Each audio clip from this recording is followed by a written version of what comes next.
जयशंकर प्रसाद की एक और कहानी, छोटा जादूगर। कार्निवल के मैदान में बिजली जगमगा रही थी। हंसी और विनोद का कलनाद गूंज रहा था। मैं खड़ा था उस छोटे फुहारे के पास, जहां एक लड़का चुपचाप शराब पीने वालों को देख रहा था। उसके गले में फटे कुर्ते के ऊपर से एक मोटी सी सूत की रस्सी पड़ी थी और जेब में कुछ ताश के पत्ते थे।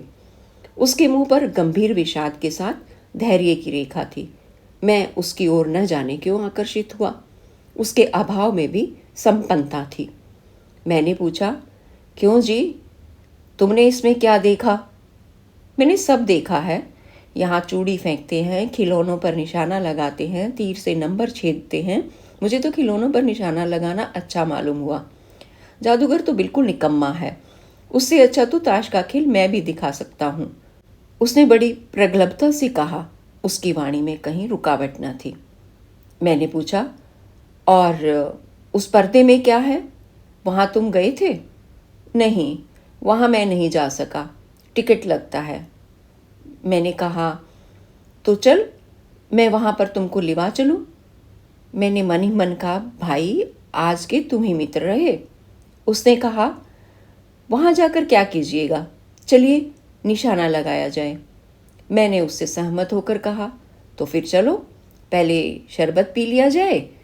उसने स्वीकार सूचक सिर हिला दिया। मनुष्यों की भीड़ से जाड़े की संध्या भी वहां गर्म हो रही थी। हम दोनों शरबत पीकर निशाना लगाने चले। राह में ही उससे पूछा, तुम्हारे घर में और कौन है? माँ और बाबूजी। उन्होंने तुमको यहाँ आने के लिए मना नहीं किया? बाबूजी जेल में हैं। क्यों? देश के लिए, वह गर्व से बोला। और तुम्हारी माँ? वे बीमार हैं। और तुम तमाशा देख रहे हो? उसके मुंह पर तिरस्कार की हंसी फूट पड़ी। उसने कहा, तमाशा देखने नहीं, दिखाने निकला हूँ। कुछ पैसे ले जाऊंगा तो माँ को पत्थे दूंगा। मुझे शरबत न पिलाकर आपने मेरा खेल देखकर मुझे कुछ दे दिया होता तो मुझे अधिक प्रसन्नता होती। मैं आश्चर्य से उस 13-14 वर्ष के लड़के को देखने लगा। हाँ, मैं सच कहता हूँ बाबूजी, माँ जी बीमार हैं, इसलिए मैं नहीं गया। कहाँ? जेल में। जब कुछ लोग खेल तमाशा देखते ही हैं तो मैं क्यों न दिखाकर माँ की दवा करूं और अपना पेट भरूं? मैंने दीर्घ निश्वास लिया। चारों ओर बिजली के लट्टू नाच रहे थे। मन व्यग्र हो उठा। मैंने उससे कहा, अच्छा चलो निशाना लगाया जाए। हम दोनों उस जगह पर पहुंचे जहाँ खिलौनों को गेंद से गिराया जाता था। मैंने 12 टिकट खरीदकर उस लड़के को दिए। वह निकला पक्का निशानेबाज। उसकी कोई गेंद खाली नहीं गई। देखने वाले दंग रह गए। उसने 12 खिलौनों को बटोर लिया, लेकिन उठता कैसे? कुछ मेरी रुमाल में बंधे, कुछ जेब में रख लिए गए। लड़के ने कहा, बाबूजी, आपको तमाशा दिखाऊंगा, बाहर आइए, मैं चलता हूँ। वह 9-2-11 हो गया। मैंने मन ही मन कहा, इतनी जल्द आंख बदल गई। मैं घूमकर पान की दुकान पर आ गया। पान खाकर बड़ी देर तक इधर उधर टहलता देखता रहा। झूले के पास लोगों का ऊपर नीचे आना देखने लगा। अकस्मात किसी ने ऊपर के हिंडोले से पुकारा, बाबूजी। मैंने पूछा, कौन? मैं हूँ छोटा जादूगर। कलकत्ते के सुरमई बॉटेनिकल उद्यान में लाल कमिनी से भरी हुई एक छोटी सी झील के किनारे घने वृक्षों की छाया में अपनी मंडली के साथ बैठा हुआ मैं जलपान कर रहा था। बातें हो रही थी। इतने में वही छोटा जादूगर दिखलाई पड़ा। हाथ में 4 खाने का खादी का झोला, साफ जांघिया, आधी बाहों का कुर्ता, सिर पर मेरी रुमाल सूत की रस्सी से बंधी हुई थी। मस्तानी चाल में झूमता हुआ आकर वह कहने लगा, बाबूजी नमस्ते, आज कहिए तो खेल दिखाऊं? नहीं जी, अभी हम लोग जलपान कर रहे हैं। फिर इसके बाद क्या गाना बजाना होगा बाबूजी? नहीं जी, तुमको। क्रोध से मैं कुछ और कहने जा रहा था। श्रीमती जी ने कहा, दिखलाओ जी, तुम तो अच्छे आए, भला कुछ मन तो बहले।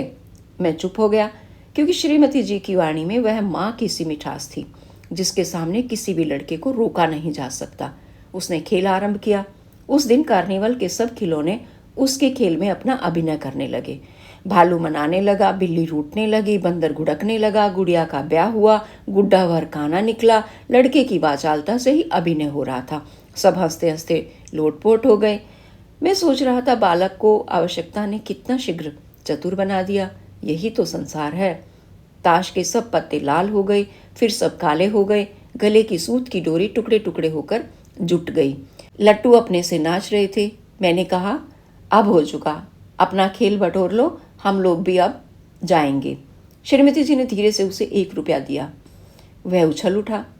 मैंने कहा, लड़के, छोटा जादूगर कहिए, यही मेरा नाम है, इसी से मेरी जीविका है। मैं कुछ बोलना ही चाहता था कि श्रीमती जी ने कहा, अच्छा तुम इस रुपये से क्या करोगे? पहले भरपेट पकौड़ी खाऊंगा, फिर एक सूती कंबल लूंगा। मेरा क्रोध अब लौट आया। मैं अपने पर बहुत क्रुद्ध होकर सोचने लगा, ओह कितना स्वार्थी हूं मैं। उसके 1 रुपया पाने पर मैं ईर्ष्या करने लगा था। वह नमस्कार करके चला गया। हम लोग लता कुंज देखने के लिए चले। उस छोटे से बनावटी जंगल में संध्या साय साय करने लगी थी। अस्तांचलगामी सूर्य की अंतिम किरण वृक्षों की पत्तियों से विदाई ले रही थी। एक शांत वातावरण था। हम लोग धीरे धीरे मोटर से हावड़ा की ओर चले आ रहे थे। रह रहकर छोटा जादूगर स्मरण होता था। तभी सचमुच वह एक झोपड़ी के पास कंबल कंधे पर डाले मिल गया। मैंने मोटर रोककर उससे पूछा, तुम यहाँ कहाँ? मेरी माँ यहीं है, अब उसे अस्पताल वालों ने निकाल दिया है। मैं उतर गया। उस झोपड़ी में देखा, एक स्त्री चिथड़ों से लदी हुई कांप रही थी। छोटे जादूगर ने कंबल ऊपर से डालकर उसके शरीर से चिमटते हुए कहा, माँ। मेरी आंखों में आंसू निकल पड़े। बड़े दिन की छुट्टी चल रही थी। मुझे अपने ऑफिस में समय से पहुंचना था। कलकत्ते से मन ऊब गया था। फिर भी चलते चलते एक बार उस उद्यान को देखने की इच्छा हुई। साथ ही साथ जादूगर भी दिखलाई पड़ जाता तो और भी। मैं उस दिन अकेले ही चल पड़ा। जल्द लौट आना था। 10 बज चुके थे।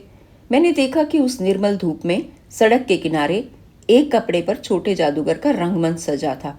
मैं मोटर रोककर उतर पड़ा। वहां बिल्ली रूठ रही थी, भालू मनाने चला था, ब्याह की तैयारी थी। ये सब होते हुए भी जादूगर की वाणी में वह प्रसन्नता की तरी नहीं थी।